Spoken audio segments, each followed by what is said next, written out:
What is up, Broncos country? I am your host, Dak. Thank you for joining the Buckham Pod, where if it ain't about the Broncos, Buckham. Today, Welcome. I have my guy Vision joining us. We have a special episode. There's some news that has gone on in the NFL, but Vision, how are you, my guy? Thanks for joining me today. I'm excited to talk some ball with you. I'm great. This is shaping up to be an interesting off season. We're getting new details. Some people are available that you didn't think were going to be available, and some people that were available are no longer going to be available. So it's interesting. Yeah, for sure. Speaking of interesting, there was a big deal that went down between two teams in the NFL. The Buffalo Bills, the Chicago Bears make a trade. DJ Moore in a fifth is sent to the Bills, while the Bears receive a second round pick. Now, I would say this that second round pick, I know that there's news about Max Crosby potentially being traded. Could he be traded to the Bills? Can they include that in the deal? We'll find out. But the point of the matter is, should the Broncos been in on this deal? I'm curious of what you think the Broncos should they have made this trade? Would you have made this trade? This is a tough deal because I always like looking at trades in a matter of fact of, especially if it's picks for players. Do you think that pick in the next 3 years from when it is picked will be better than the player you're trading for? And in the situation of this, I don't think so, unless some crazy receivers fall to the second. You know, if it's somebody like Chris Bell, maybe then I'd be. But he's almost certainly not going to be available in the lower end of, or the upper end. No, he's certainly not going to be available for where the Bills are picking in the second round. So in that aspect, they won. Yeah, But the problem is when you look at the money. Now, they certainly can renegotiate the deal because it was not signed by the Bills, it was signed by the Bears. But he is making $24 million till 2029. That's a lot of money for an aging receiver. When you look at the Bills' cap room for the receiver core, they are the second most. And if they yeah. cut their second highest paid receiver, they would still be the fourth highest receiver room by money. And Hmm. I know a lot of people like say we got Walmart money pay, and while that is true, you still got to make sure you have enough for everybody. Okay. And Yeah. the Okay. Bills, if the Bills don't renegotiate this, they can't get rid of that money until next season. Because Gotcha. then his cap hit would be zero if they cut him. But for Yeah. now, they got to deal with, let's say DJ Moore does something which causes him to be cut. That's a $24 million cap hit. Yeah, for sure. So it's tough. Ultimately, I wouldn't have done it, but I can certainly see why a team like the Bills did it. They upgraded their very poor receiver room. Absolutely. For maybe not too crazy of a price, maybe for them, right? It was the right fit. It No, feels like certainly not. That's a third round pick. That's a late second. Basically, when you look at it like that, they traded a second to third pick. yeah. And he's had a decorated career. He had a down year. He dealt with injury. Part of that, 50 receptions on 85 targets, 682 yards, six I, touchdowns. and he was Um, also in a loaded room. a I mean, loaded room. Great point. yes. So Luther Burden went off. this is gonna be a nice change of scenery for the Bills. I just Yeah. don't think it would have worked in Denver as much as it will in Buffalo. Okay. No, that's fair. Um, yeah. So let's see what happens there. Luther Burden is a guy that went off in his rookie season, the wide receiver drafted out of Missouri by the Bears, made DJ Moore expendable, right? Obviously, that's probably one of the reasons why this deal was done. Change of scenery, another one. So for me, I would have potentially made this deal. But I think that the Broncos, when they say that they like the room, I think sometimes I feel like there's some truth to that because based off their actions, it seems like they haven't been in a whole like they haven't been really involved in a lot of trades for a wide receiver, right? If we're being honest. Um, Certainly not. The only time we heard of it was Jalen Waddle. That was the only time we heard that, yes, they were interested in dealing with a receiver. I mean, they weren't even reportedly interested in Shaheed, and he only went for a fourth and a fifth.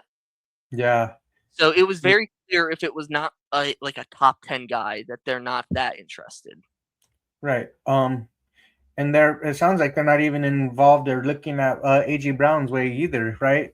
So what that says to me, if they do like the room, I really feel like there needs to be heavy investments um poured into the running back room and the tight end room to really get the most out and help your wide receivers, because that really helps that inner triangle that Sean Payton likes to call, right? And it helps spread the field um, for this offense. And I feel like a tight end position really would be something that keeps defenses up at night that they would have to account for when defending the Broncos offense and the running back, right? Like if we can be efficient, execute, control time of possession, keep the offense rolling with short distances, like third down, making it manageable. The running back position could do that for us.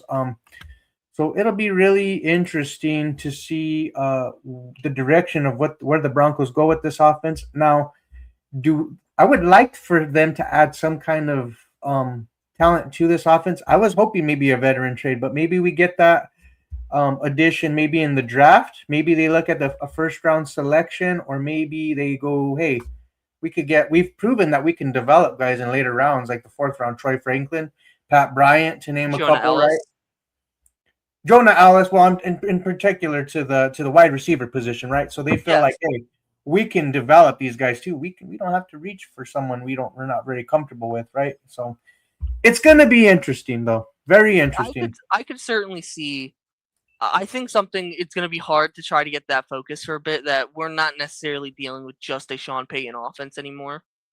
We got two heads that are controlling it now, and Absolutely. something that I think went under the radar because I mean it's preseason. Not a lot of people watch preseason, but in the Arizona game, they said Davis Webb will be calling some plays, and he called a lot of plays for the tight end position that put Evan Ingram in a nice spot to shine. So I could certainly see them double dipping at tight end. Get somebody like Dallas Goddard in free agency, and then that second or third round is a heavy risk, but get somebody like Eli Stowers to learn from Goddard Okay. because the Okay. Webb loves his tight ends. He That always has. that could be a direction that the Broncos go in for sure. Yeah. So another thing that happened today is the Broncos chose not to tender Alex Palczewski, but they gave him a 2-year extension. Now, does that signify, hey, could this be the end of Ben Powers in Denver? Or do you feel like, hey, Alex Palczewski could be still a depth kind of guy? Now, keep in mind, he does have an All Pro vote on his resume, if you will. How do you feel about that? What does that speak to you? I think the thing that screams to me that this is more of a move to replace Powers than just to be a depth is that Pachowski could have gotten tender. He Yeah, was in the same boat of as I call him the Mac Militant Jaquan of just placing a tender on him, and if somebody offers, all right, you're gone. yeah. Well, we love you, but we're not. But they gave him a full blown contract. So that means screams much more that you're planning to utilize him than just as a big depth piece. And again, we've all seen it. The Powers cut would give us a lot of money to work with. I think it post June 1st cut would give us potentially 13 million, if I'm not mistaken, Some, in cap space. Dead something money, I around think that 8 million, something like that. But what I would say is, hey, there's a team that you could have a reunion with in the NFL, and that team would be, hey, Ben Powers, are you interested in a reunion with the Baltimore Ravens? Now they are loaded with draft capital in terms of fifth rounds. Are we lucky enough to get fetch a fifth round pick from the Baltimore Ravens? and maybe they utilize instead of maybe getting a guard, like the one out of Penn State Vega, do they get Palcho instead and then get weapons for Lamar Jackson? Is that something that they would be looking at, right? But I just think it'd be intriguing to maybe say, hey, call Baltimore. I know you're in need of a left guard. Ben Powers is at a decent price. You wouldn't have to give up much for him, really. I don't feel like a fifth would be much, especially for interior offensive line protecting your investment in Lamar Jackson. That's your prized possession. Why not make this kind of a deal? How would you feel about that? Or are there other teams that you say, hey, they could be interested? I think the Baltimore Ravens. I don't know how other teams view Powers because I know we are Yeah, very much more on the negative side than positive side. So I don't know how other teams view him. But we see teams every day dealing offensive linemen that you wouldn't expect to get dealt. We just saw the Texans do it. So I mean, there is certainly a team. I mean, especially again, you look at the Ravens. If you look at Baltimore Ravens Twitter, they are calling for the head of one of their offensive linemen. He is that bad, and I would bet that that's not the only team that's like that. So I could certainly see you could maybe not the Ravens because their front office is much smarter than most, but I could see you baiting a team into trading him because I mean Houston. Houston. I mean, God, There's they a lot as of smart desperate as teams the Houston front office is, it seems that goes out the window when they're talking about offensive linemen. because it seems like they thin that position out before the I draft every mean, time, right? Like, let's be real here. Laramie Tunsil, he's a top 10 tackle, and they traded him for nothing. Yeah, I so it I it, hear you. it you could certainly get a team to bite on Powers. I feel like, and again, I feel like a lot of teams would look at it at a fifth, like that's a good price. No I think they risk, could high bite on that. reward if it works out, right? Type of Yeah, thing. Maybe they see value in it. Like I said, hey, they don't make some teams that are needing a guard, like interior offensive line. Maybe the Chargers. I don't know if we would ever do a deal in our division, right? But maybe they say, hey, we like Ben Powers. Let's take them off your hands. I know it's very rare that in interdivision trades happen, right? But they do happen. oh yeah, So that it's certainly it's a rarity. It's not impossible. right. So Yeah, I could certainly see a team, especially needing in the interior, saying, "Hey, why not instead of getting a third round pick for a rookie, trade a fifth round pick for a guy that's a veteran?" And again, a lot of teams, a lot of fan bases the just look at the cover instead of getting into the numbers. They'll say, "Hey, this is a guy that was on the best offensive line." absolutely. And going to now going back to Alex Pelchaski, it sounds like for me what you and I just said, he could be the replacement for Ben Powers. Listen to some numbers. In terms of penalties, he only had 3 penalties, 27th in the league out of guards, one sack allowed. That's 10th in the NFL out of guards. He played 665 snaps, 59th out of 81 guards in the league. Um, uh, so I feel like he could be an upgrade too because he has more of an athletic. He's more athletic than Ben Powers, right? He was amazing in the run game. You saw when the Broncos would run to his side, the production we would get. You know how solid we were. I feel like we didn't miss a beat really in the run game when Palczewski was in the game, right? Filling in while Powers was injured.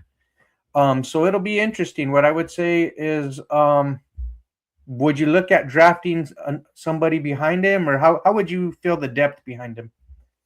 I certainly would draft behind him as well because this offensive line is many things. Young is not one of them. I mean, because they could certainly dip drafting behind Pachelski and a tackle. Yeah. So I could certainly see investments into the offensive line. I'm a So I'm huge pulling this fan. up. I'm a huge fan of both. That's Utah. I'm a big, obviously Spencer Fana would not be there, but Okay. Caleb Mo. let's say McGlinchey gets released because he's another one that's a nice big cap increase if you do that post first. Drafting Caleb Loam, that helps Bo Nix, and that's somebody that I would be shocked if both Fano and Loam did not work out in the NFL as Yeah. quality starters. So Yeah, Caleb Lom was pretty nice. 6'6", 308. He has some athletic upside, right? Maxi, I'm not sure run game mauler that I feel like. I mean, he's might probably still a little bit raw, but I think with Strive coaching him up, he'd do just fine. He's 6'6", 330. That's a mammoth too at the and I right mean time. that's a lot of the players you find in the lower ends of the draft. You find those raw guys that you kind of have to. Yeah, for sure. How do you feel about like a Jennings Dunker? Drafting him maybe. Again, I love it. You would get the belly and the mullet. I love it. Yeah. It seems like he's going up draft boards as well, right? People are kind of taking like they're he's definitely on the radar, right? Of the Oh, talent that he certainly. is. I know he played some tackle, but he's also played some guard, right? He's very versatile. Um, right tackle position. He had 729 snaps. And Uh, I know he had a lot of snaps okay. at the guard as well. I see they don't have that up there, but You don't have I'll it see if I listed, but I think was it the Senior Bowl maybe that they were like, hey, can you? Did they try him inside? If I'm not mistaken, to kind of see how he does. But man, he's a solid talent. In every facet of the game, I would say. So he'd be interesting to add. I like me some Iowa guys. This guy's 6'5", 315.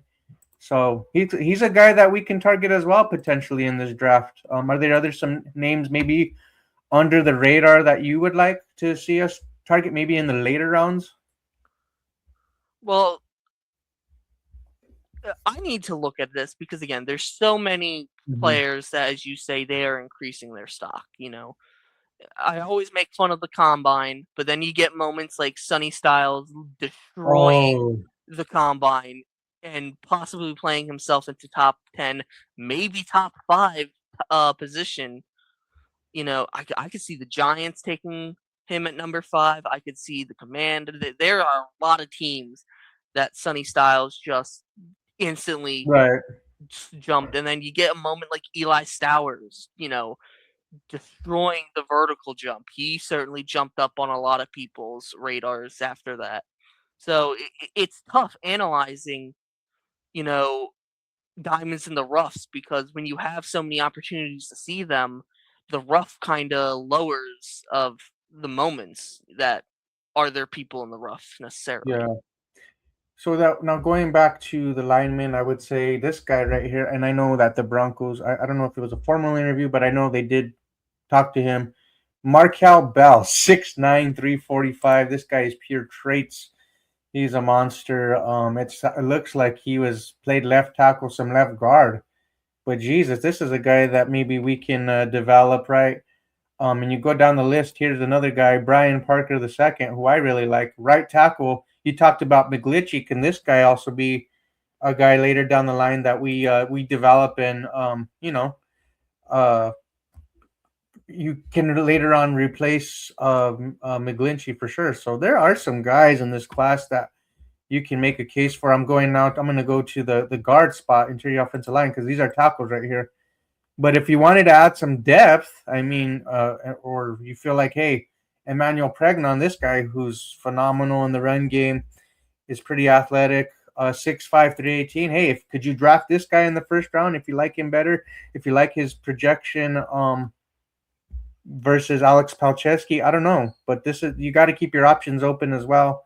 If you're a good team, you know what I mean. You just don't be like, hey, we're not gonna bring anybody else in because we feel like Alex Palczewski is this. Because you got to have competition as well, and that raises the standard, I think, for players in the NFL, especially at the position, right? Because if you go in feeling comfortable, right, like you're not gonna be able to really feel like you need to push yourself, in training camp or whatever. So hey, those are some names that I'd be intrigued by.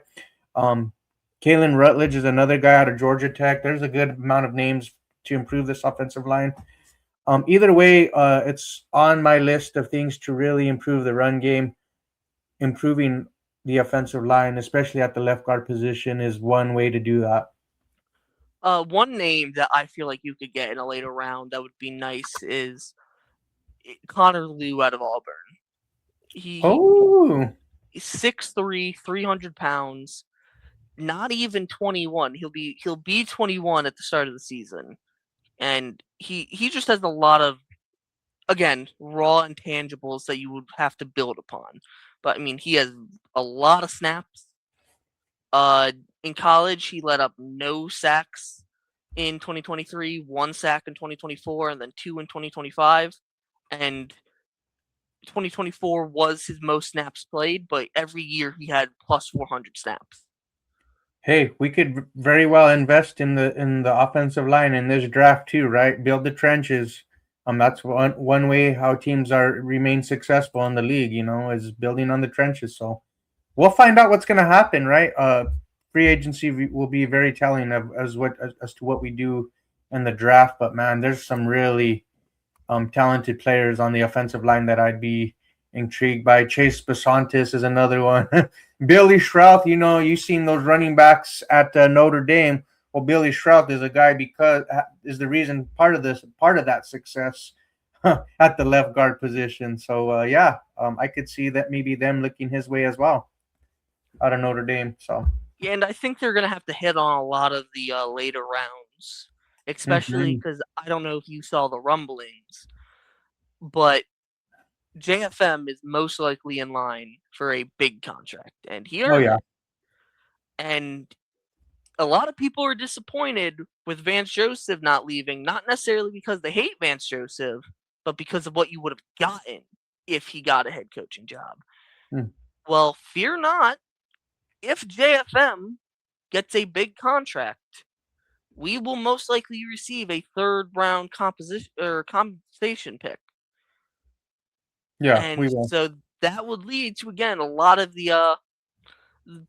of trying to find diamonds in the rough. I mean, again, let's say in a world that Eli Stowers and Jacob Rodriguez fall to the third, Ooh, and you get both because Jacob. of that compensation pick. One thing you have to give credit to this organization is they play chess with their moves. A lot of the people wanted JFM, and I was one of them. But when you look at it like this, you traded a 6th round pick for 2 years, and that turned into a third round pick. Hey, that was a good That's move. that's Anybody would that's have an done that upgrade. move. Yeah. Well, one thing I would say too, Vision, is I think we need to add some more beef in that interior defensive line, right? I would say. I mean, if you want to do that, you look at a guy like Dominique Orange, 6'4", 325, who I've watched on film just maul the interior, maul the center at on the opposition's offense, and take on maybe double teams and still get to the running back in the backfield. Like that's a dude that I'd be intrigued by out of Iowa State. Um, yeah, and It, like you said, maybe we look back at the later rounds and get somebody. There's another name that I like in Chris McClellan out of Missouri, who's another pretty solid dude, beefy, 6'4", 323, right? Who can be an addition, somebody I would keep on my radar for um, adding depth to this interior defensive line to develop. Because that Malcolm Roach, man, he's a dog in his own right, like playing the position. You just gave him an extension, so I think you're going to see him having a heavy role in this defense, right? You just drafted last year, I think, in the 4th round, Savion Jones. Now, does he have some run? And then Iwazurike, he's a guy that looked fairly well last year. Um, and something you get into this. It's a different world than we live in 30 seconds ago. New names are being added to free agency. We yeah, could see a reunion for a single year and have the big boy Cameron Jordan teach these guys. Because I mean, say what you want, Cameron Jordan is 36, I 30, believe, it'd and be and 37, 36, 37 and he around is there. putting up nice numbers. He's not a slouch of like he's just riding on his name. No, he's still putting in work. And imagine guys like Xavion Jones and Malcolm Roach and Uwazurike learning from him. Yeah. And I for me personally, I would think I would have to really think about that move.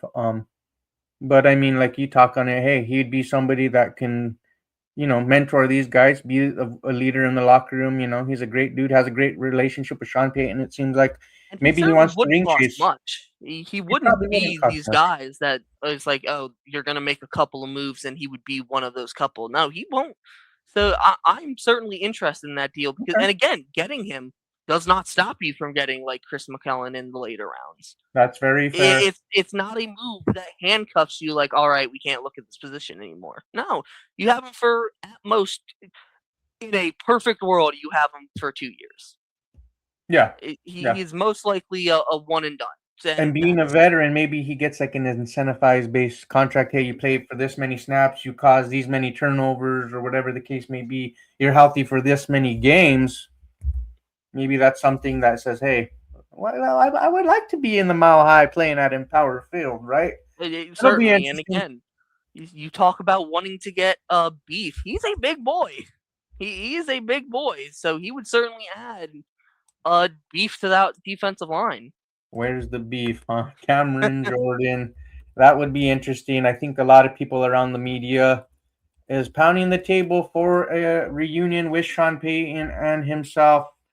Man, I would have to do more homework on it, but you've made quite a case to where I feel like I can't really overlook it. I would have to do more thinking, but it looks like last year he had 32 solo tackles, 10 and a half sacks, 2 forced fumbles. These are his 2025 regular season stats. And Hey, especially when no hate to the Saints fans, but those are great numbers when you look at the team he's on. yeah, that's very true. So you make a compelling argument for Cameron Jordan in Denver. Whether or not that comes into fruition is to be seen. But this was a very good conversation you and I had, bro. I would look forward to many more conversations moving forward as we get closer to the draft. Any final words for the viewers before we head on out after this episode? Yeah, again, we are not done with the names that will be added to the free agents discussion. I mean, look at the Patriots. They just cut their best receiver. Now, I'm not saying I want him, No, but but you're there's going. moves to be seen. Cap There's moves casualties that to we're be going to see seen added to the. from other teams. So we are not. These are not the only names that will be added to these type of discussions. I Yeah, mean, for we have sure. 5 days till free agency officially begins. Yeah, March 9th is the legal March tampering 9th to period. 4. So we're We pretty got close. 4 days. Yeah, so teams are going to want to get the cap saver moves done as quickly as possible now. Absolutely. Well, man, hey, it's been a pleasure as always. Ladies and gentlemen, if this was your first time watching us and if you like our content, please like, share, and subscribe. We would gladly appreciate it. Follow us at Buck and Pod on Twitter. Look for us on TikTok at Buck and Pod. And remember, if it ain't about the Broncos, Buck 'em. Mile high salute to y'all. And let's kick it off and lock in for free agency. Have a good one, y'all. Until next time. Until next.